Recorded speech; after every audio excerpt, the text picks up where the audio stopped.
जय हिंद। आज का जो हमारा टॉपिक होगा फेमिनिस्ट मूवमेंट के ऊपर होगा। फेमिनिस्ट मूवमेंट जिसे नारीवादी आंदोलन भी कहा जाता है।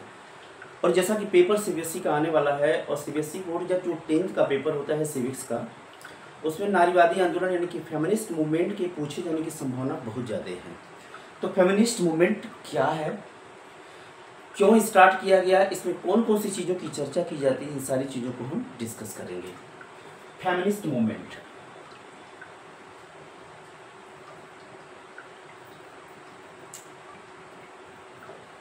फेमिनिस्ट मूवमेंट का एक और नाम होता है, अक्सर क्वेश्चन पूछ देगा कि व्हाट इज फेमिनिस्ट मूवमेंट, और दूसरे तरीके से अगर पूछ सकता है कि वुमेन्स लिबरेशन मूवमेंट भी कहा जाता है। इसको एक और नाम से जानते हैं, वुमेन्स लिबरेशन मूवमेंट।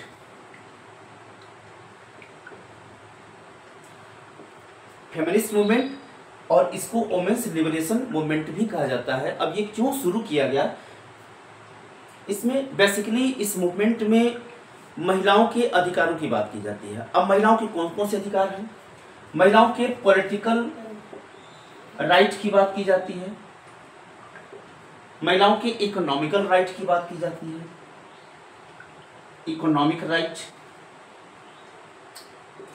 महिलाओं के सोशल राइट की बात की जाती है। अब तीनों राइट्स की बात जो लोग करते हैं, जो पीपल करते हैं, जो लोग करते हैं, उनको कहा जाता है फेमिनिस्ट, उनको कहा जाता है फेमिनिस्ट। और इस प्रकार की जो आंदोलन हो रहे हैं, जो ये पॉलिटिकल मूवमेंट हो रहा है, उसी को कहा जाता है फेमिनिस्ट मूवमेंट। इस आंदोलन को वुमेन्स लिबरेशन, जैसे कि हमने ऑलरेडी डिस्कस किया कि वुमेन्स लिबरेशन मूवमेंट भी कहा जा रहा है, जैसे पॉलिटिकल, इकोनॉमिकल, कल्चरल सारे राइट्स की बात की जा रही है। अब कौन कौन से पॉलिटिकल राइट की बात की जा रही है, आज भी पॉलिटिकल चीजों में महिलाओं का जो रिप्रेजेंटेशन होता है बहुत ज्यादा कम होता है, ठीक है। जैसे पॉलिटिकल, चाहे वो लोकसभा की बात हो, चाहे वो विधानसभा की बात हो, इन दोनों हाउसेस में आज भी सेंट्रल लेवल पे लोकसभा और स्टेट लेवल पे विधानसभा, दोनों सभाओं में महिलाओं का जो रिप्रेजेंटेशन है आज भी बहुत कम है। अप्रॉक्स अगर देखेंगे तो 14% के आसपास आता है। यानी कि आज भी जिन महिलाओं का कंट्रीब्यूशन पूरे इंडिया में 50% है, उनका पॉलिटिकल कंट्रीब्यूशन कितना है, 14% है। यानी कि पॉलिटिकल राइट की बात की जा रही है कि कहीं न कहीं महिलाओं के पॉलिटिकल राइट को 50% किया जाए। दूसरा इकोनॉमिकल राइट, इकोनॉमिकल राइट में बात होती है इक्वल पेमेंट की, कि महिलाओं को आज भी नौकरी में पुरुषों के समान पेमेंट नहीं दिया जाता है, इक्वल राइट की बात की जाती है। सोशल राइट में अगर हम देखेंगे तो महिलाओं के खिलाफ आज भी डोमेस्टिक वायलेंस होता है, महिलाओं के खिलाफ डोमेस्टिक वायलेंस होता है, यानी घरेलू तौर पे हिंसा होती है, महिलाओं को प्रताड़ित किया जाता है, मारा जाता है। जो डोमेस्टिक वायलेंस होते हैं,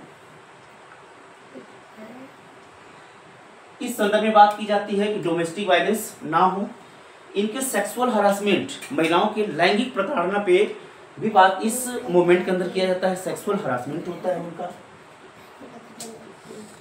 सेक्सुअल हरासमेंट, इसके अगेंस्ट बात की जाती है। यानी हमने देखा कि पॉलिटिकल राइट, इकोनॉमिकल राइट और सोशल राइट, इन तीनों राइट पे जो लोग चर्चा करते हैं उनको कहा जाता है फेमिनिस्ट, और इस पूरे आंदोलन को कहा जाता है फेमिनिस्ट मूवमेंट। इसको वुमेन्स लिबरेशन मूवमेंट के नाम से भी जाना जाता है। अब इस क्वेश्चन को हम लिखेंगे कैसे, असली प्रॉब्लम तो अब आएगी। हमने समझ लिया, अब हमें सेंटेंस बना के लिखना है, मेन प्रॉब्लम तो यही है। अब इसको लिखेंगे कैसे, ये देखते हैं।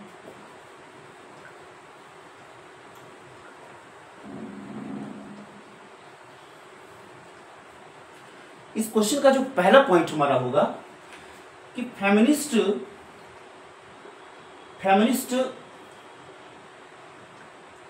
Movement is a political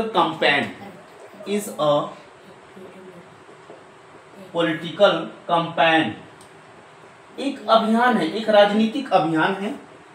feminist movement is a political campaign दूसरा, in such movement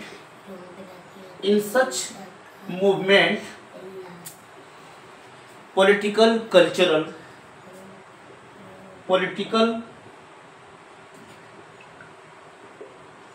cultural economical and social rights are discussed.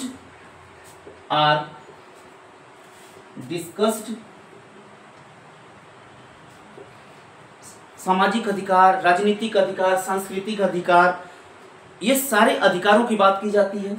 तीसरा पॉइंट जो हमारा होगा कि this movement is also called women's liberation movement. तीसरा पॉइंट हमारा होगा this movement is also called women's liberation movement. जहां भी प्रॉब्लम होगी कंटेंट में, वीडियो को पॉज करके आप यहां से नोट डाउन कर सकते हैं। इसलिए मैं बोल भी रहा हूं और यहाँ पे लिख भी रहा हूं। इस मूवमेंट को वुमेन्स लिबरेशन मूवमेंट भी कहा जाता है। इसके अलावा बहुत से ऐसे पॉइंट होते हैं जो फेमिनिस्ट मूवमेंट के अंदर में डिस्कस किए जाते हैं, जैसे मेनी ऑफ द पॉइंट्स जो कि रिलेटेड होते हैं, many of the points are related to domestic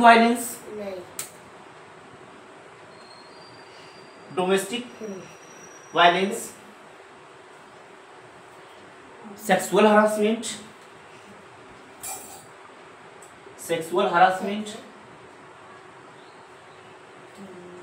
are notified in this movement। ये हमारे 4 पॉइंट हो गए। इसके बाद भी हम कुछ पॉइंट देखेंगे। अगर क्वेश्चन को शॉर्ट में अगर पूछ रहा है, क्वेश्चन 2 नंबर का पूछ रहा है, तो ये सारे पॉइंट हम डिस्कस कर सकते हैं। और अगर क्वेश्चन बड़ा हो रहा है तो इस बड़े को कैसे डील करेंगे हम।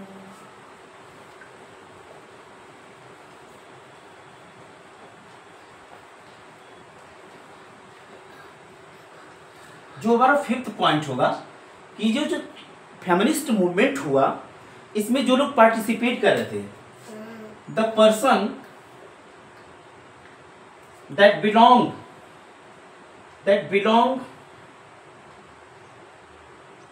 To this movement are called feminist. उन्हें फेमिनिस्ट कहा गया, नारीवादी व्यक्ति कहा गया। जो लोग इस आंदोलन से जुड़े हुए थे उनको क्या कहा गया, फेमिनिस्ट कहा गया। इसके बाद जो हमारा 6ठा पॉइंट होगा, ये आंदोलन 3 फेज में चला है। नारीवादी जो आंदोलन है वो 3 फेज में चला है। दिस मूवमेंट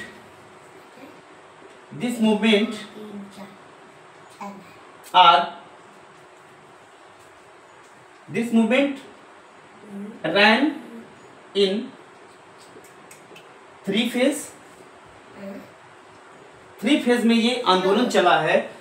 जो पहला फेज है, इसमें महिलाओं के कुछ राइट की बात की गई है। In first phase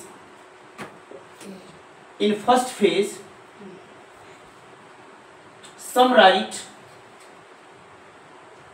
rights were discussed।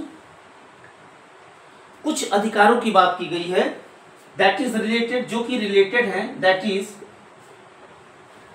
Related with equality and integrity. पहले फेज में उनकी इक्वालिटी की बात की गई, उनके इंटीग्रिटी की बात की गई। सेकेंड फेज में जो आंदोलन चला,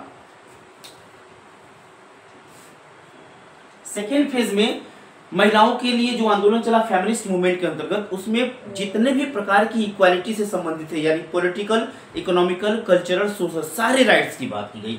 यानी कि फर्स्ट फेज में सिर्फ इक्वालिटी की बात की गई और कुछ ही इक्वालिटी की, सारी इक्वालिटी की बात नहीं की गई। कुछ इक्वालिटी और कुछ इंटीग्रिटी की बात की गई, लेकिन सेकेंड स्टेज में, in second stage maximum equality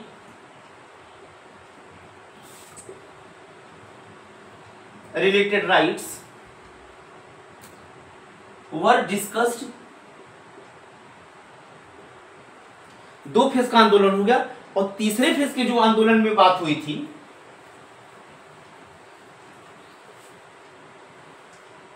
जो तीसरे फेज में क्या हुआ था कि सेकेंड फेज में जो महिलाओं के इक्वालिटी की बात की गई थी, उसमें कुछ महिलाओं का डिस्क्रिमिनेशन हुआ था, यानी कि कुछ जो इंग्लिश मैन थे, अंग्रेज थे, उनको ज्यादा राइट की बात की गई थी, उसके अगेंस्ट आंदोलन चला गया। तो थर्ड स्टेज में क्या हुआ था, इन थर्ड स्टेज का जो आंदोलन था, थर्ड फेज या फेज कहेंगे इसको आप, third phase, in third phase maximum oppose was started against some privileged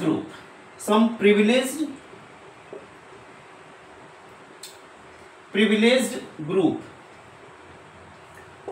यानी हमने देखा कि पहले फेज में महिलाओं के कुछ इक्वालिटी, कुछ इंटीग्रिटी की बात की गई थी। दूसरे फेज में महिलाओं के कल्चरल, पॉलिटिकल, इकोनॉमिकल जितने भी राइट्स होते हैं, जितने भी इक्वल राइट्स होते हैं, सारे की बात की गई थी। और थर्ड फेज में, सेकेंड फेज के दौरान कुछ महिलाओं को, जो कि विदेश के लोग थे, ब्रिटेन के थे या फिर इंग्लिश मैन थे या गोरे लोग थे, उनको ज़्यादा अधिकार दिया गया था, तो उसके अगेंस्ट में बात की गई थी। ये हमारा थर्ड फेज था। तो ये 3 फेज में हमने देखा। अगर शॉर्ट में पूछ रहा है तो शॉर्ट में हम लिखेंगे, और जब लॉन्ग पूछेगा तो पूरे क्वेश्चन को हम डील करेंगे। तो मिलते हैं नेक्स्ट वीडियो में।